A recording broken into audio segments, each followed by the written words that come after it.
Let's get on with the roll call. Lucas Dolan. Here. T. Corbin Conlon. Present. Stephen Lutz. He's coming back. He's here. Mika Taylor's here. Alex Blisco. Here. Jeremiah Sokbo. Here. Jane Pareda. Here. Rachel Marzan. Here. Alyssa Heim. She's excused.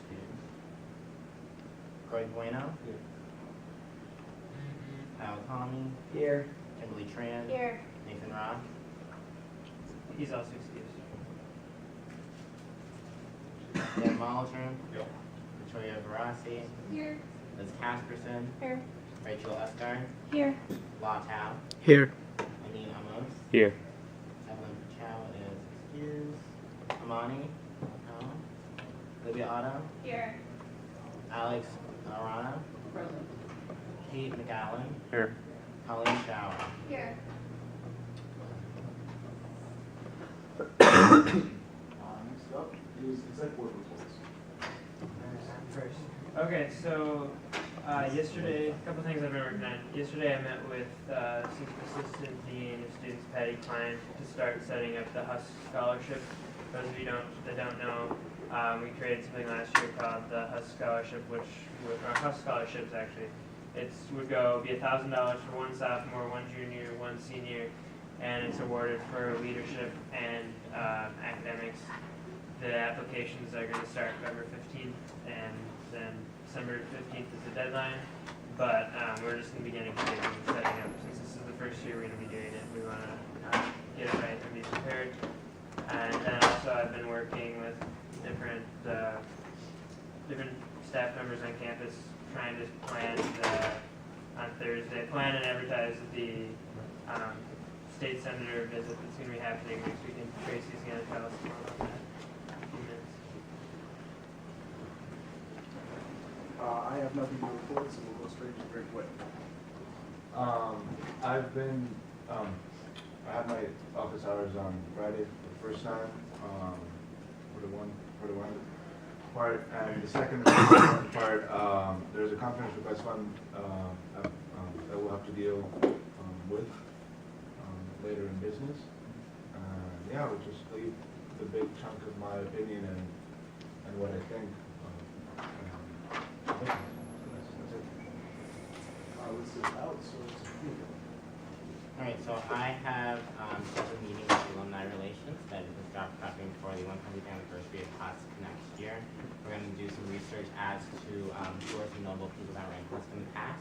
I've also been updating our ASGA profile on our website and making sure that is up to date so that we are prepped for HUSC going to Washington, D.C. for our ASGA conference. Other than that, I'm going to be sending out a Google Doc to executive boards to see what supplies coming for the HUSC office, and that is my official report. Steve Nuts. Without going into like full detail of which student orgs have been reimbursing, things are in full swing now. I'm getting paperwork turned in, so that's good. Only other thing, I sent out the printing codes, so Jenny was able to get those to the student orgs. And if anyone doesn't have them, just contact Jenny or myself. Jenny. Following up on what Steven said, I emailed all the printing codes if you filled out the information I've asked during the beginning of the year. And a couple of the orgs that are chartered have not filled out the information, so I still have the printing codes. So you can contact me if you want them. That's fine by me. Also, I sent an email reminder about the all-org meeting next Thursday, October 3rd, 11:30 to 12:30. Everybody's welcome, even on non-charter orgs. Target Corporation is going to be doing a little short talk about how to use your leadership skills into interview process, so that's going to be awesome. And also we're going to establish the following org meetings in that meeting, and we're going to be electing the 2 at-large positions and the advocacy positions. And only charter orgs will be able to vote on those, but everybody's still welcome. And yeah, I think that's my For me, I guess for this week, we finally got most of our representatives, so we can finally start meeting for BDR and talking about business, different things happening around campus. and moving forward with the year. And we have one business today that's going to be presented by Ken Tran and Representative Tran and Representative Kwame, and they will be presenting that later on today. If not, that is all from me, and all representatives, both new and the ones that were previously elected, meet with me briefly for about 2 or 3 minutes after the GA today. That's all. Once again, there are free mugs in the back. However, the coffee has not made it, so unfortunately I cannot offer you that today. Maybe it'll come sometime throughout GA. If it does, you're welcome to grab some. Also, elections are done, as you know, so congratulations to those who were represented, or who were elected representatives. My committee members are Alex Kalisko, Alex Arana, Amani Powell. Stop me if I say your name wrong. I want to be able to pronounce it right. Nathan Rock and La Tao. So I want you guys to just stop by and see me after GA to kind of exchange contact information and schedule a community meeting time that works for everyone. And then announcements is that we have this Thursday from 10 to 11 in Anderson 111. There's the educational, or the Senate Higher Education Committee is coming for a listening session. So if anyone's free at that time, it's a great opportunity to do that.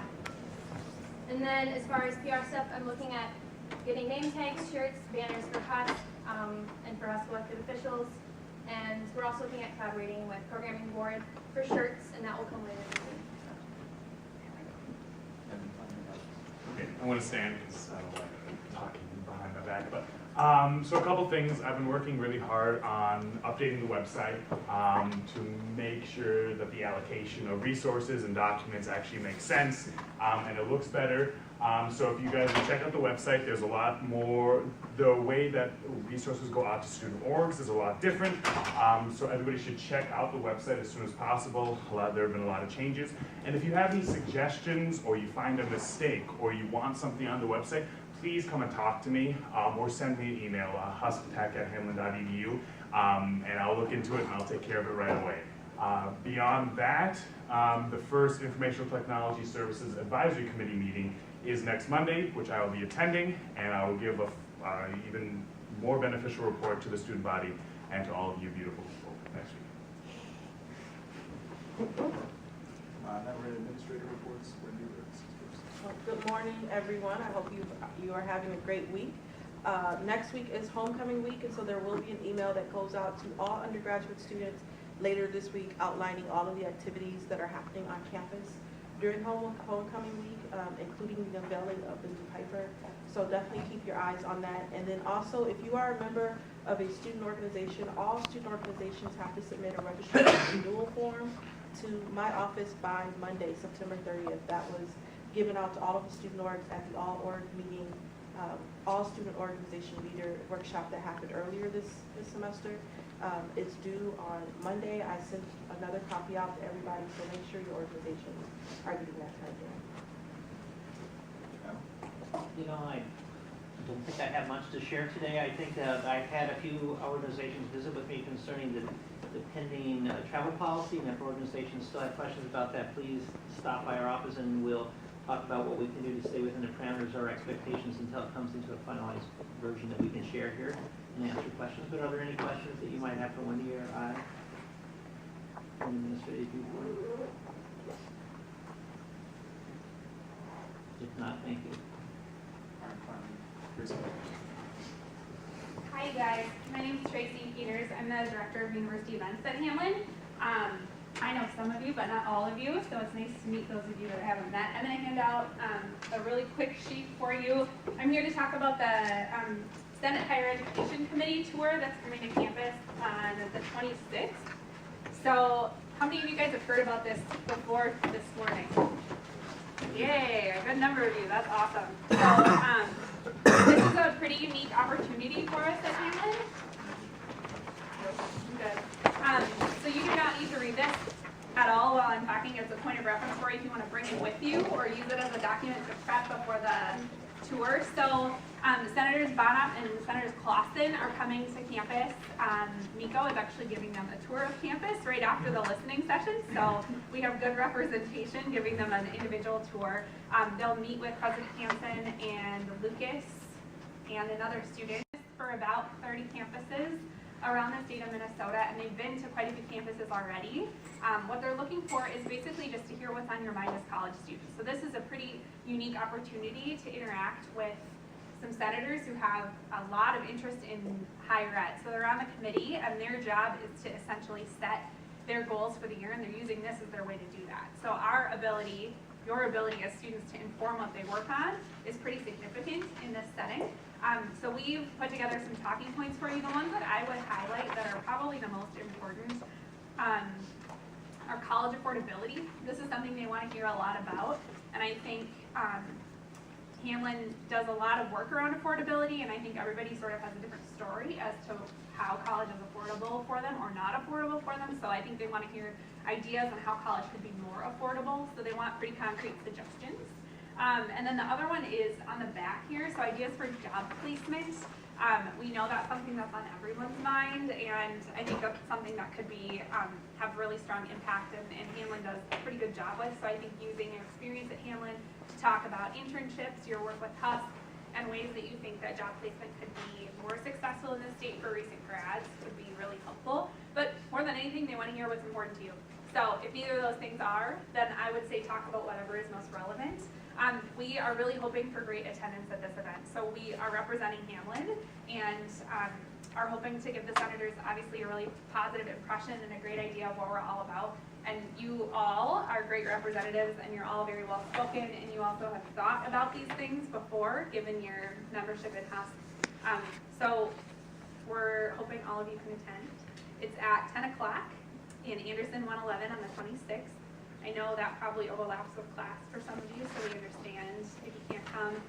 You don't need to be super polished. You just need to speak your mind and tell them what you think. They're looking for ways to have really concrete suggestions, and there's ways to do that over social media as well.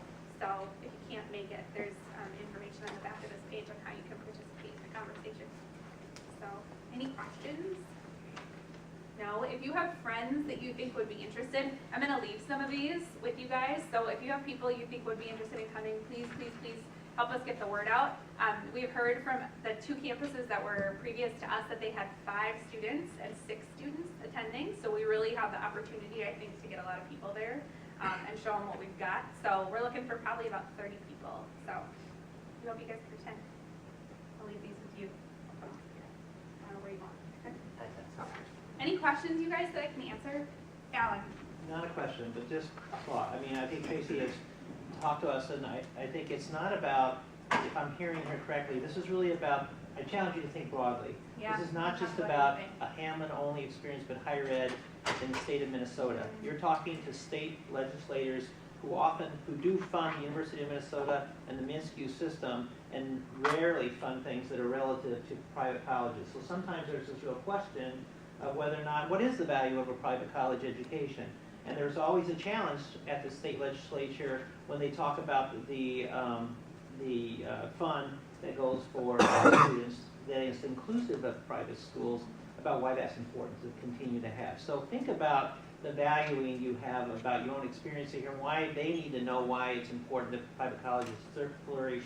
But if you have ideas that I think go broad, like affordability, other issues that should be picked up at any institution, private or public, that's, I think, what they're really wanting to hear from a student perspective. Things around affordability, things about, are there systems in place that could benefit all students in the state of Minnesota? Are there things like that? So it's not just about me and my own real personal experience always, but in this broader context, and really helping them understand the value of your experience here as well. Yeah. So are there things that Hamline does well that could be made into a system that would be statewide to benefit other students? But they, like Alan said, everything's on the table. So nothing is off limits. And obviously we want it to be respectful, which I don't need to say to you guys because you'll be fine. But if you can help with that tone, that's always good too. So good? If you have questions, you can call me or email me. Thanks.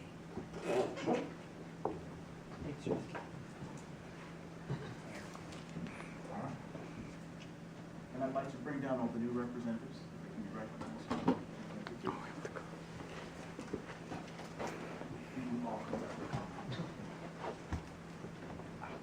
Wow.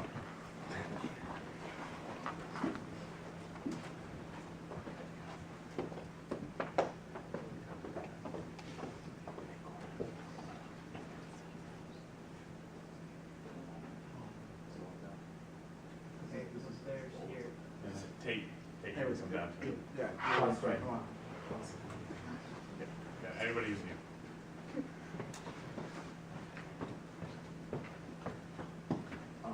If you guys would each like to say a little bit about yourselves and the position that you hold. My name is Law Tao. My major is pre-engineering, mechanical electrical, and I'm the first year rep. My name is Amit Amos. I plan to major in accounting, and I'm the first year rep. Hi, my name is Alex Rana. I'm a senior student. I study philosophy and psychology, and I'm looking to law. My name is Faye McAllen.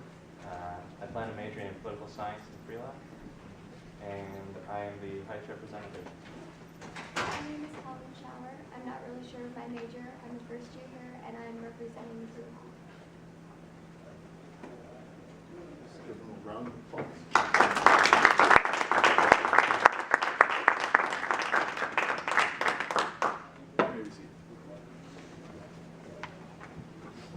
Now, again, as we probably have unfinished business, but seeing as how we still have no unfinished business, we'll sort of go straight to new business. Yeah. Okay. So, smoking ban committee might not be the best way of putting it on here, but what's being formed on campus is called the Tobacco Use and Exposure Committee, and it's going to be exploring. It's actually going to be exploring the idea of having a smoking ban on campus, but at this point, there hasn't been a position taken. It's just doing research and exploring different options. And this kind of came about over the summer. The conversation started happening, and now there's going to be a committee started. And I was approached by the chair of the risk management committee, Kathy. What's her last name? Kathy Wasberg. Kathy Wasberg, yeah. And she asked for HUSC to appoint up to three students to this committee. Alyssa's not here, but technically it's her role to appoint students to these type of things. But she did send me an email for students that she would like to have nominated and asked that I would sort of ask on her behalf. And so she would like to nominate Kyle Kwame and Miko Taylor to be on the committee, and then she asked that maybe we open it up to have a nomination for a third student, and that someone could nominate them. But we will first vote on the people who have been appointed before we open it up. So, if anyone wants to, Alyssa, basically, her appointing is like a motion, so if anyone wants to second that. And then if there's any debate on those members, you can have that now. I have a question concerning the smoking ban. What does that entail? So the proposal, one of the ideas is that we would move to a completely smoke-free Hamline campus so that you wouldn't be able to smoke at all on campus. So that's one of the ideas. Yeah, I think that it's helpful maybe for this group to understand that this came as, I think I mentioned this 2 weeks ago, at a request of some faculty, staff, and students who wrote a letter to the president asking for the campus to consider a smoke-free campus. And I think there were 3 specific things that they hope the committee would engage in, like exposure, like secondhand smoke, to helping people with cessation, people who are smoking, to helping them stop, and then just the general idea of smoking, I think, on campus as a health issue.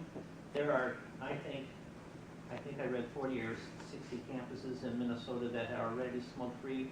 So this committee would take a look at, as Lucas has said, researching these aspects of, like, what did they do? How successful were they? What things did they do that made sense for people? And it may be portions of this, it may be some things that stop short of total smoke-free, but the committee is in charge, the risk management committee has been charged by the president to put together this committee to explore those various options of what this might look like on campus. All the way from nothing, little banning done, haven't been done already in the state on this matter that they would take a look at. And I think, I would also add there, I think there's some assumption there would be some assessment by this committee on the campus, their opinions about things and what we thought about that as part of the research or part of the work. And I would add that we want to have more of a discussion on this at some point during GA, but we want to wait until this committee gets up and running and there's a little bit more data to go off of. So we're going to wait until then. So is there any other comments about that before we would vote on these people? And I think it would require a 2/3 vote of the General Assembly. We did. All right. So all in favor of appointing Miko or Miko, do you want to read would this be a hand vote or only HUSC members, or would it be everyone present? It's a hand vote. Okay. For everyone present. So all in favor of appointing Kyle and Miko to this Tobacco Use and Exposure Committee, if you can please raise your hand. Okay, and then all those opposed? Right, so the motion passes. And at this, And this is for everyone to vote too, it's not just us. okay. So then at this time, I guess I would open up the floor to nominate additional people to be on the committee. Do we have to be here? I think it's preferable that they be here, but we can discuss about it if you want. If we could just maybe get a couple of names and we'll go from there. Alex? I would like to self-nominate if that's possible. Okay. Greg, what did you? I wanted to nominate Alex Rona. Okay, so we got 2 nominations for Alex. Anyone else? Did you? I have a nomination, but he's not present. Okay. Who is it? Taylor Nelson. Okay. I have a nomination for Representative Oliver.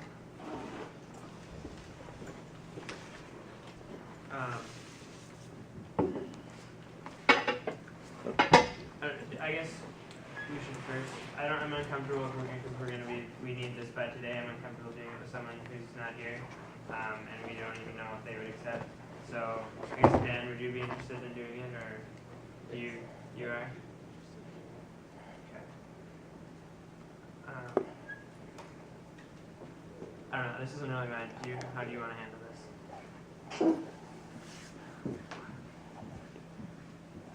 All those in favor of Alex Rum as the third member of the party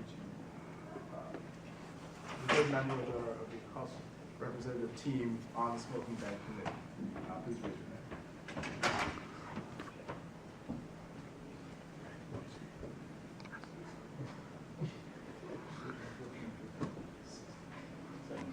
Okay. All in favor of Dan Molotov? 2. Okay. Alex Romano will be our representative. Alright, so we have 3 representatives for this committee. Oh, okay. At this time, I think we're going to move into the. I'll turn it over back to you, Kroger. I'm done now. Next up, we will have a conference from the Amherst Society. Greg and Steve. I'm bringing the treasurer with me because it's the first time I do this. Okay. Not sure if we can put it.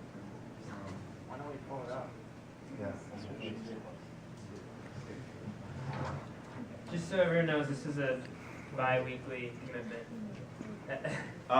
This is something that we're doing on a circumstance because on a very special circumstance because I haven't met with the EA committee, but this is something that we'll generally do on the Economic Affairs Committee.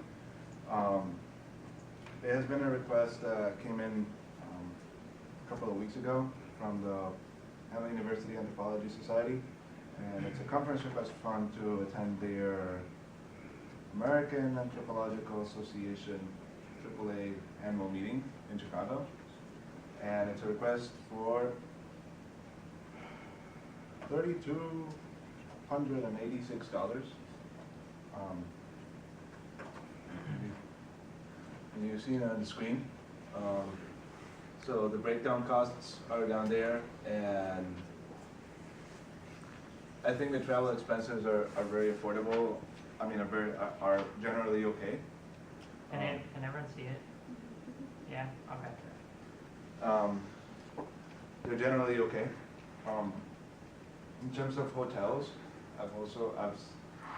like for lodging, I've seen better, like in terms of costs. And I was reading their like their description of the trip, and as far as I understood, a couple of weeks ago, there were 8 people going, so I thought that was a little bit big for a conference. Not a lot of orgs do that, sending that many members. I don't know if you have like something to add. 3286. So the costs are broken down. 736 for registration. I think it was 168 per person. Yep. Can I interject and kind of do some explaining, or we should let her? Yeah, you guys, yeah, you would get a Yeah. chance to talk about it. Okay, yeah, she can talk about it, but, 250 for travel. She broke it down with gas. I'll be taking a Hamline van for that. And then lodging is 2,300 roughly for, 4 nights, 2 hotel rooms.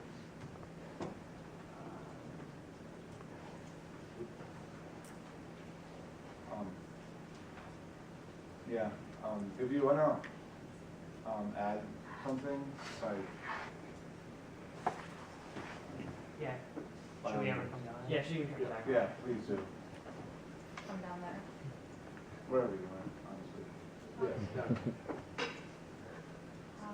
So, I'm the Amber Society president, Whitney Hughes, and kind of with my other officers, Rachel Winter, who's our VP, and Christina Elstrom, who's our secretary, we put this conference fund together. And in the explanation part, it kind of breaks down the fees a little bit. So the 736, we decided upon 8 individuals because officers wanted to go, so that's 3 people. And then we just decided to have like 2 hotel rooms, so that'd be about 8 individuals, and that'd be like 5 extra people is how we kind of looked into our numbers with that. Registration, what we're having people who are interested in doing is that the $168 is a registration fee if they decide to not be AAA members, and that's a student rate.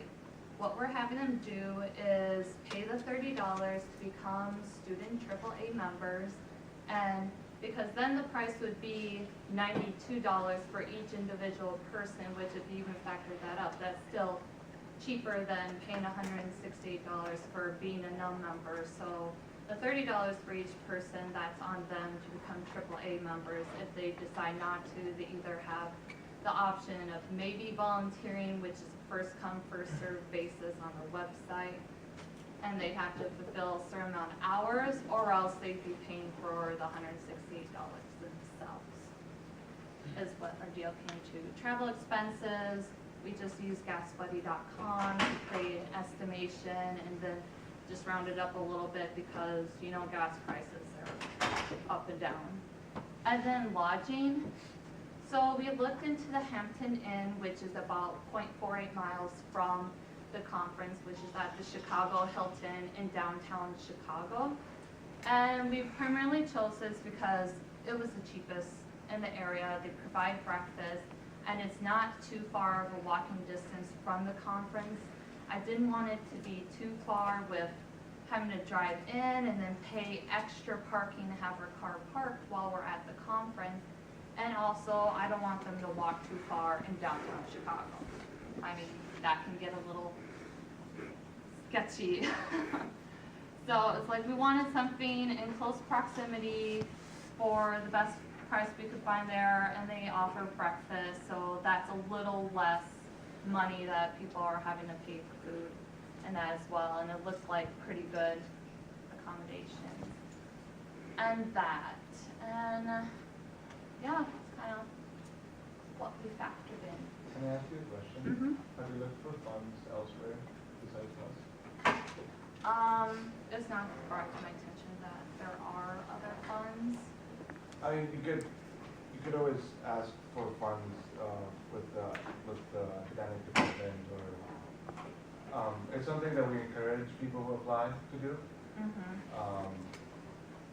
And I think that's something that will be able to reduce the cost of money that we give you, and it's just splitting it.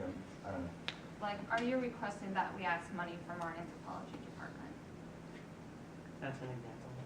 I can just speak, I know a little bit about this. Each academic department is different, but almost all of them have what's called an alumni fund that comes from donations, and they use that sort of as discretionary spending, and a lot of times that is used for conferences. I know myself, and I had looked into going to a conference, and I could have, for my own trip through the philosophy department, I could have had the entire thing paid for. For an 8-person trip, obviously that's not going to happen, but it's likely that there are some funds available.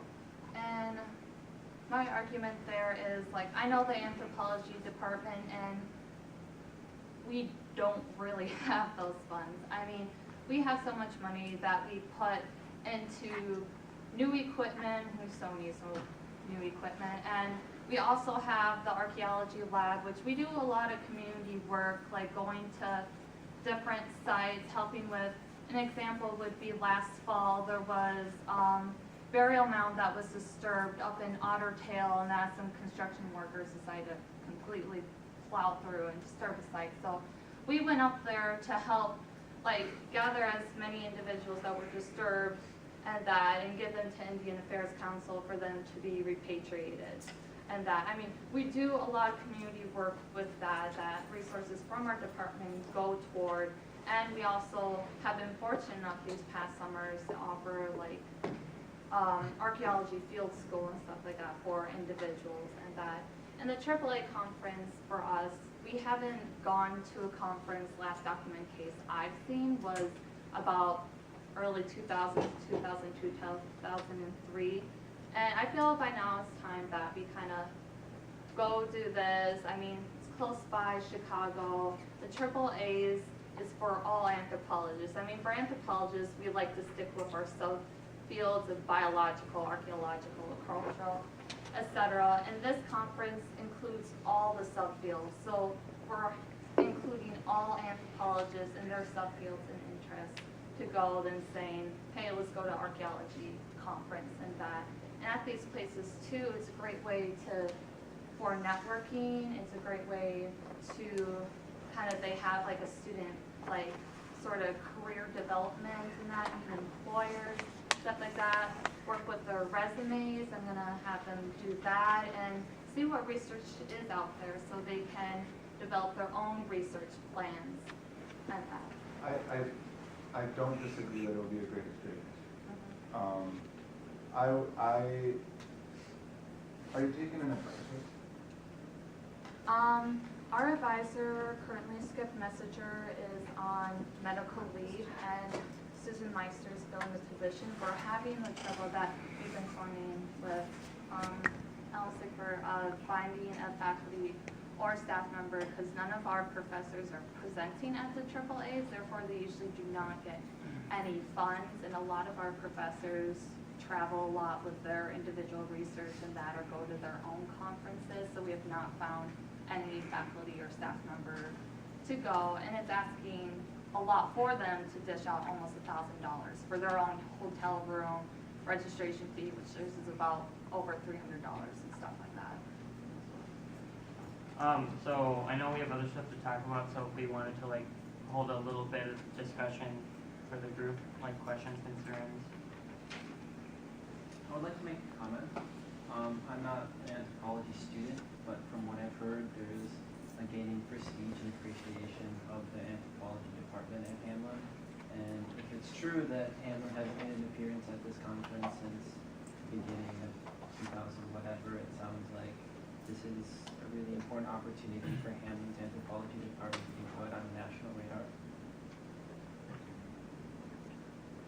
I was just wondering where we would find the HUSC budget.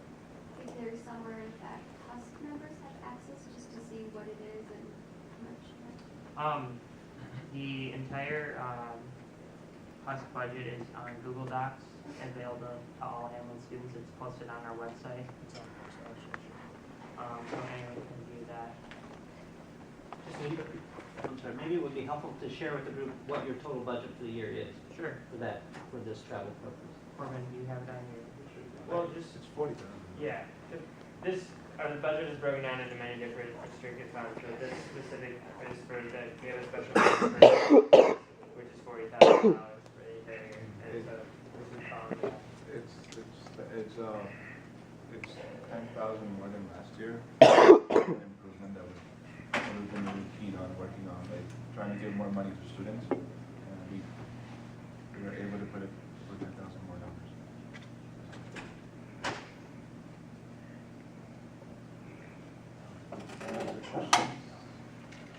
Yeah, my question is, how much would this leave with the conference fund then, with this being about 3,200 or so? About 36.8. Okay. Oh, it's 40,000 for the entire conference fund? Yes. Oh, okay. Never mind. Totally. That's Yeah. right. Totally for this. Okay, anyone else have anything to say about it? I'm just a quick concern. I think you guys you should go out to the conference, but if you guys haven't had your advisor approve it, I'm kind of concerned that we will do this money. Well, as I was told, I should proceed and that, I mean, would you like to talk a little bit about what you told me? Yeah, Whitney came and talked with me about our travel policy, and so I've already written to the department chair on her behalf, and everyone's saying, you know, this is our new policy, and so I'm asking for some help in collaboration. So I suggested to Whitney, because of the timing of this and their deadlines for conference funds, to go ahead and work with you all and apply, and that I would work with her to work with the faculty in this department to try to make sure that there is someone who will go with them. Because we will ask for that to be part of compliance to our policy. Okay, so with this conference date and just taking into consideration, I think it deserves a little bit more discussion. I'd like to make a motion to table it until next week because it's already 12:10. Yeah, and we have other stuff to talk about. So. All in favor of tabling the discussion that we had with College Society's conference room request? Please raise your hand.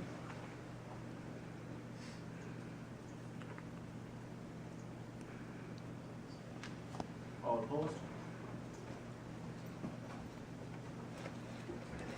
Motion passes. We'll be tabling this to next week. Okay, Corbin, if you want to go get your picture taken, Mackenzie, you can come down and tag with the teachers if you want.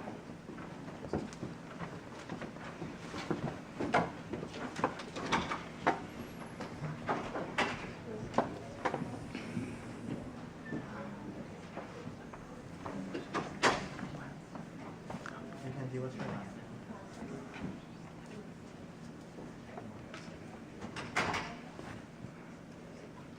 Hi, I'm Mackenzie. I'm from the programming board and I'm the marketing assistant for that. And we are looking to get t-shirts for homecoming to be given out to the students who come to our swag table, as we call it, where we just give out basically free stuff to students to support Hamline in football game. And we are looking to purchase in roughly between 50 to 100 new shirts with the I Heart HU logo on the front, and then the Hamline Programming Board logo on one sleeve, as well as the HUSC logo on the other sleeve, to kind of give a little bit more recognition to both of our activities and what we do throughout the school year. And we are just asking that HUSC would sponsor half of the t-shirt cost. And if we did our 4 color logos for approximately 58 shirts, it would be $543.68.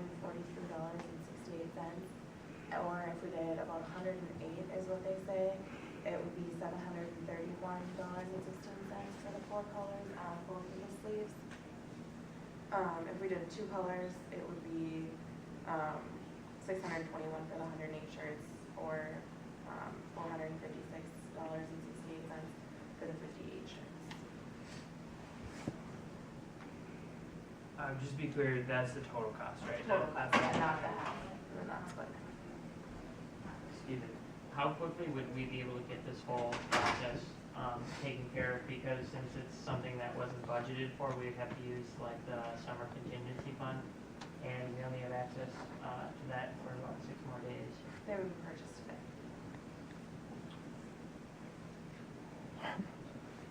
Takes care of that. Try and motion to vote on us paying for half. So thinking the motion, because she proposed like 3 different things, and we need to say which one we're voting on, how much we're allocating, and where it's coming from.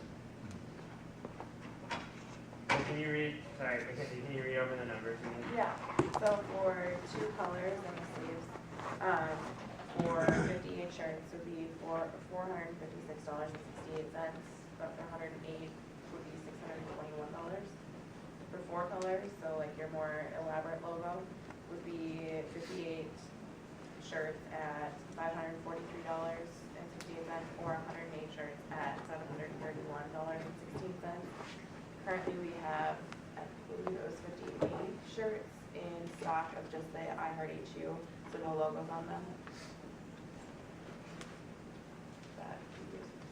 Would they leave the swag table all week or just a certain?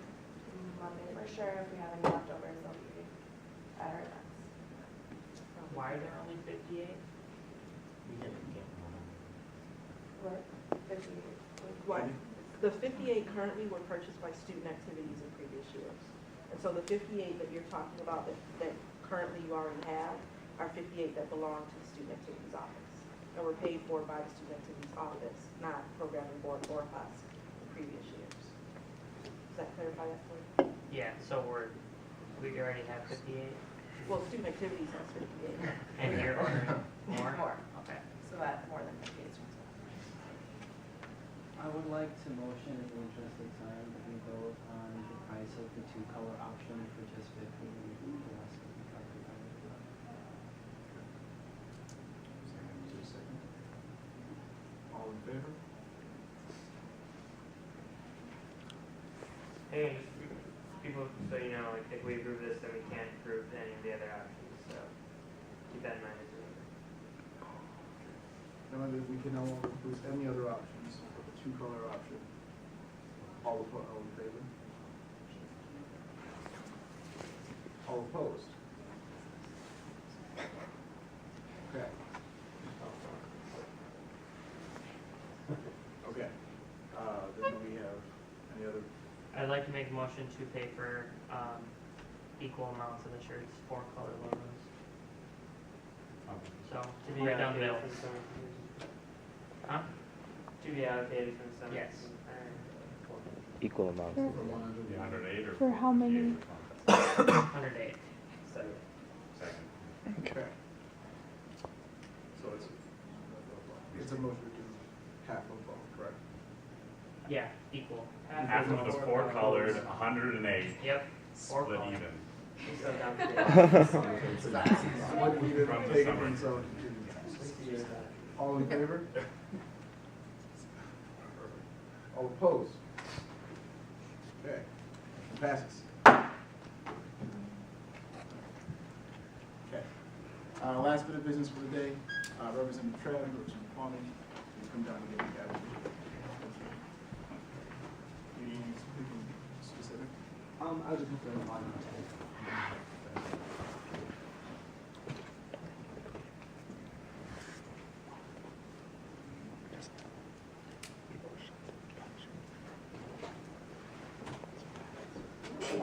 Alright, you guys, we know it's getting late into the meeting, so we will keep it quick.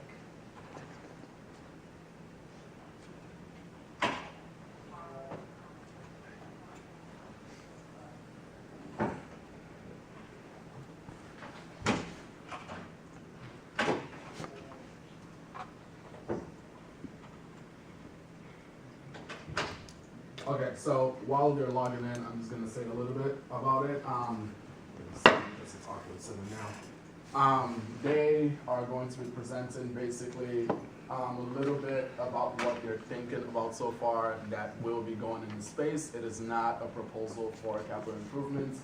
It's more of a discussion as to the different things that you're thinking of. What do you guys think of it? Do you like it? If you do not like it, please speak forward now.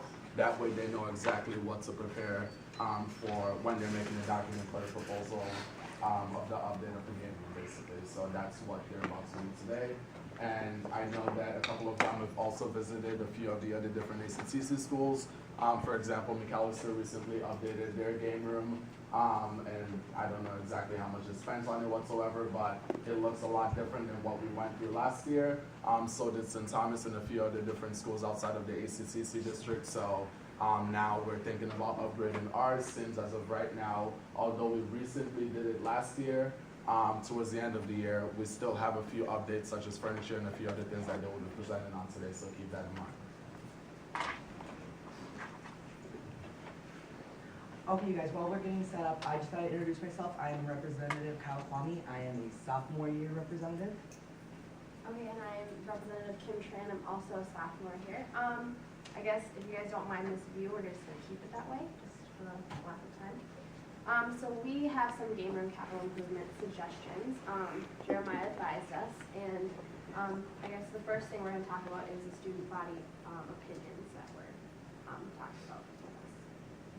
Yeah, so that, basically when Jeremiah approached us with this, we were told to just kind of go around to the student body and ask them, those who had been to the Soaring Game Room, what their opinions were of the Soaring Game Room and what they felt it could use to kind of help improve the game room for all of our students. So some feedback that we got back from students were that it needs to have a more homey feeling, or kind of more style, kind of a just a little bit more stuff going on in there. Spatial issues that might also be going on with the homey atmosphere and kind of rearranging things to make it, you know, all fit together very nicely. Walls need more decor or art. The walls in there are pretty bland right now, so maybe getting some things up there. Furniture, we don't have, there's a need possibly for more furniture that students have said. A skee ball machine, which we put a question mark by it because it's something that students have been suggesting, but however, it's a very expensive machine and maintenance costs for the machine would be extremely expensive. So that's something that we put a question mark by because a lot of students have been suggesting that, but I'm not sure if that's entirely possible for us. And then also clocks. There are no clocks in these sort of game rooms. So definitely working forward to putting some clocks up in there, at least just one, so that students could know what time it is. So as Jeremiah was saying before, some of us visited St. Thomas and McAllister over the weekend, and just things that we had noticed, not necessarily things that we can fix about our own game room itself, but kind of just what influenced what we were thinking. We noticed that their game rooms have a lot more space, whereas ours, from floor to ceiling, it's pretty, I don't know, condensed. They also have better lighting. I guess their fixtures just, I don't know, they have a lot more style to them, and ours is very dark, I guess, if you haven't seen that. And then they also have a more stylish look. I think that what Kyle was saying before about where things are positioned in relativity to each other, and just the furniture that they have is more modern looking, and I don't know, just even the colors, some of their combinations are a little bit more stylish that way. And then just overall more visually appealing than what we have going on in Soaring Game Room right now. So Kim and I came up with a list of 10 possible ideas to kind of add to the game room, make it more, add the things that students have been asking for, a more stylish look, or the things that they feel are lacking with the Soaring Game Room. And we came up with a list of these 10 possible ideas. The first one being furniture replacement. I mean, pretty self-explanatory. Clocks, again, just with the black clocks in there. HUSC memorabilia, which we've talked about last year, and possibly gathering more HUSC memorabilia throughout the years. A dartboard, 50-inch TV for the ping pong room, the table tennis room. Karaoke machine, surround sound music system, a microwave, a portfolio of everything that HUSC and Res Life, kind of again, that goes along with HUSC memorabilia. And then our 10th item was a popcorn machine. Just ideas that we came up with. Now we definitely want to narrow these ideas down. That's why it's just, as of right now, possible ideas, because clearly getting all those things would add a lot, there would be a lot going on in the game room. We kind of want to condense it. But those are just some possible ideas we came up for now. But we definitely would like to hear your guys' opinions if you have any on the list on what needs to be kind of cut out of there and what is really important from that list. Don't we have signs that say no food? for the microwave and the popcorn machine thing? I guess that was something that we had not discussed. There are signs that say no food on the Yeah, it says no food on the tables. All of those, no food is allowed on it, but there's food allowed inside the food. For example, we have pizza. I'd have a little concern with a microwave and a popcorn machine because I think it would get kind of messy, and I don't know who would be cleaning it.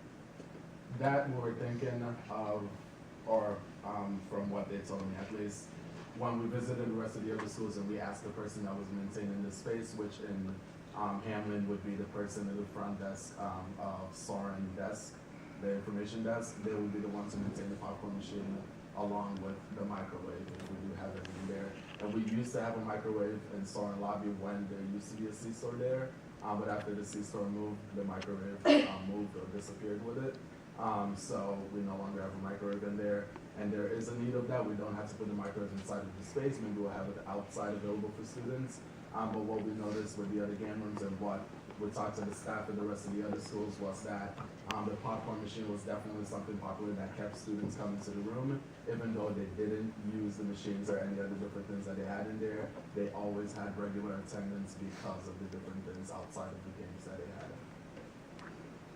I guess I don't really see the need of having a television in the ping pong room, if it's a ping pong room. I'm aware that it might be broken when people are playing, but it's a dedicated space for that. So I don't know if you guys have any suggestions or like why it's needed, but that's just Yeah, I just second that thought. It's useless. People who are playing ping pong don't want people watching TV in there with them, and it would be distraction and it's potential for something to hit it.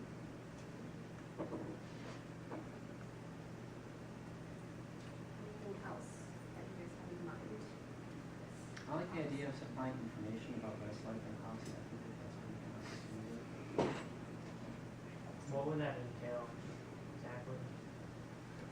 Well, Jeremiah had an idea, but as far as I know we talked about last year about, I believe we discussed this last year when we talked about like kind of the HUSC wall, about going and like looking through archives of like HUSC's past. So like just like throughout the years. I'm not sure. That's what I think was going with the HUSC memorabilia, but I'm not 100% sure about. The HUSC memorabilia is more about HUSC's past history as well as present. The portfolio of everything that HUSC and Res Life has is pertaining to what we do have available for students to rent. Because as of right now, students would have to go up to the Soren information desk and ask individually for all of the different things that they have on there, whereas we can provide a portfolio inside of the game room that kind of has the list of games that they can rent, what they can be able to do, how to plug in an Xbox into the TV, because people don't know how to do that. And we've noticed that people are struggling in terms of they rent a Wii from the front desk, but they don't necessarily know how to connect it to any of the systems that we have in there. So more of an information on what we have in the game room and what you can be able to access.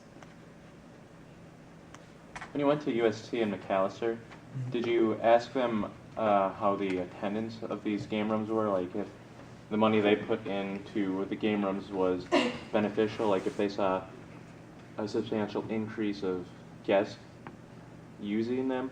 Because my concern is, assuming we get a chunk of the possible ideas, what if we get them and it doesn't affect anything? What if we get the same couple people going there nightly and it's no difference? Yeah, we did talk to a few students over at McAllister, and we asked them just kind of what attracted, more students to the rooms, and they were saying the popcorn machine was a big thing, and then also the pool tables, which we already have, but it was still nice to get some feedback on that. So, yes, I think the idea of updating the game room is to start small. Like we're not going to go out and buy all this stuff in bulk, so we might start with something small like a dartboard or the surround sound. But then if we see more people coming, then and the clock, yeah, so they know when they need to leave. But yeah, so I don't think it's more of a have everyone come at once, but start small and see what people like and get more suggestions. Wendy? I just suggested of any of the changes that you're thinking about making, make sure you connect with the person who manages that desk, namely the area coordinator for Soren and Manor. Because she may not want her desk staff to be responsible for a microwave and cleaning out a popcorn machine. So just make sure that you're definitely touching base with not necessarily just the student workers who work in that space, but the person who manages that entire building before you go out and spend money on something that, because really they're the ones who are doing the day-to-day stuff. So you just want to make sure that they're okay with whatever new items you put in. this is still in the early stages. Yeah, but just make sure you're touching base with them. Yes. just like one thing about the dartboard, if that was to be in there, there is always possibility of like the walls of the room, like people, throwing them and getting It's like not a making. separate, I guess, little, I don't know, yeah. So it wouldn't be attached to the wall necessarily. Okay. If that makes sense. Oh, Okay. people have, like she's saying, people have really bad aim and like The hit the placements or of hit the TV. the placement of the dartboard. In the interest of time, we have to finish the discussion, we have to adjourn the meeting today, so any other questions can, please leave the directors to, the chair of the Board of Election Representatives, Jeremiah, or either Representative Kwame, or Frank. That being said, we have a motion to adjourn the meeting. We get an announcement. Well, no, we have announcements, we don't have much time for it, so if anyone does have a quick announcement, please let them know. I want to read off what committees people are on before everyone leaves. Rachel said for her committee, but I want to read that for everyone. So Economic Affairs Committee is obviously Chair Greg Buenos, Stephen Leston's treasurer is on that committee, and then Representatives Dan Molitor, Kim Tran, Colleen Schauer, and Amin Amos.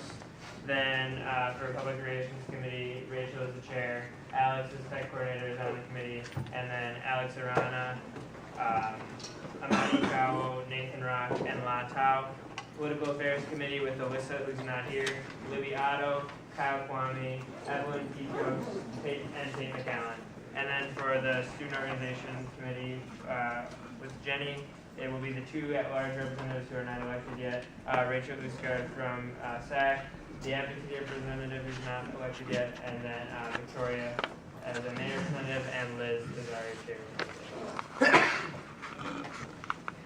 Okay. Back to the motion to adjourn the meeting. Second. All in favor? All opposed? Good. Go home. All right.